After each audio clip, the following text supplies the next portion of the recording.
Ça vient de vous, en fait, le voilà, voilà. Parce que j'entends beaucoup de gens qui terminent leur phrase par voilà, voilà. En fait, Oui. ça vient de vous. Non, ça vient de l'expression française, je pense. D'accord. Voilà. Hein. C'est pas vous qui avez inventé. Non, c'est pas comme Allô. C'est pas moi. Non, c'est pas comme Allô. Ouais. Moi, j'ai pas inventé d'expression française. Alors, apparemment, vous avez... J'ai inventé une coupe de cheveux, ça c'est vrai.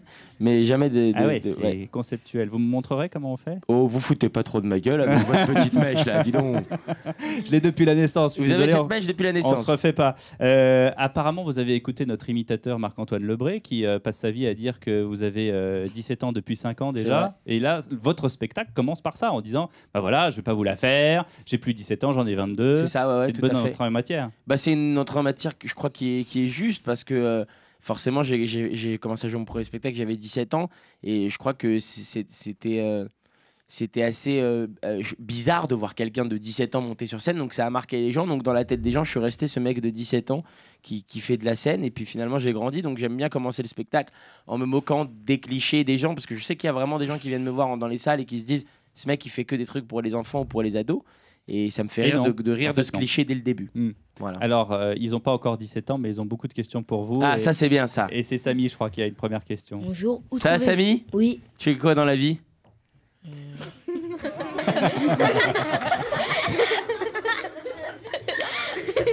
Vas-y, pose ta question, Samy. Où trouvez-vous vos idées de sketch?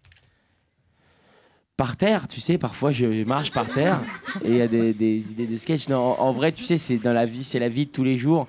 Ce qui est important, c'est d'essayer de garder, j'allais dire, une vie normale. Qu'est-ce que je veux dire par une vie normale? C'est, tu vois, moi, je vais chercher mon petit frère à l'école, je l'emmène à la boulangerie, et quand je suis à la boulangerie, bizarrement, je reste longtemps parce que ça m'intéresse de regarder les gens, comment ils discutent entre eux, de quelle manière, qu'est-ce qu'ils achètent le plus, qu'est-ce qu'ils aiment, c'est quoi leur raison d'engueulade.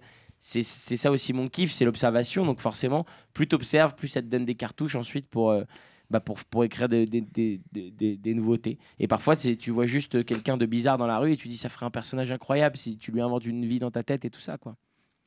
Voilà, je sais pas si j'ai répondu à ta question, Samy. Ça se termine par voilà, voilà quand même. Hein. Voilà. Alors, Hugo à côté a une question. Bonjour. Écrivez-vous vos spectacles ça y est, Samy, tout tu te seul? casses, toi. Pour ceux qui regardent sur europe1.fr, on peut voir en effet Samy qui rejoint sa place. Bon, alors, Hugo, je t'écoute. Bonjour, écrivez-vous vos spectacles tout seul? J'écris mes spectacles, mais pas tout seul. Je les écris en grande partie. Toute la première trame, je l'écris seul.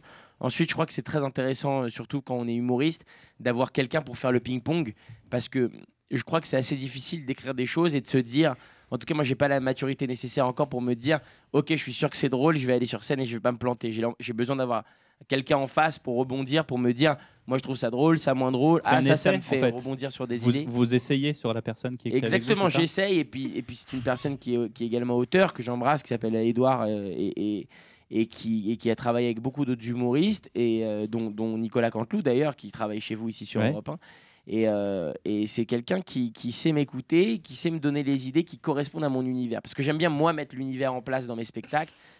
Moi, dire, voilà, j'ai envie de parler de ce genre de sujet, ça me touche, c'est vers ça que j'ai envie d'aller vers la fin du show, c'est vers ça que j'ai envie d'aller vers le début. Et puis, il m'écoute et il me donne parfois les bons trucs qui manquent et qui nourrissent ce spectacle et l'histoire de ce spectacle. Donc, on travaille tous les deux. Voilà. Et alors, ça se passe très bien. L'histoire de... D'accord, merci. Hugo. Mais merci à toi, voilà. Hugo. Il est poli, hein, Hugo, il remercie, c'est sympa. Et ça y est, tu te casses aussi. Mais c'est quoi ce délire où tout le monde se casse? C'est-à-dire qu'il n'y a que 6 places à table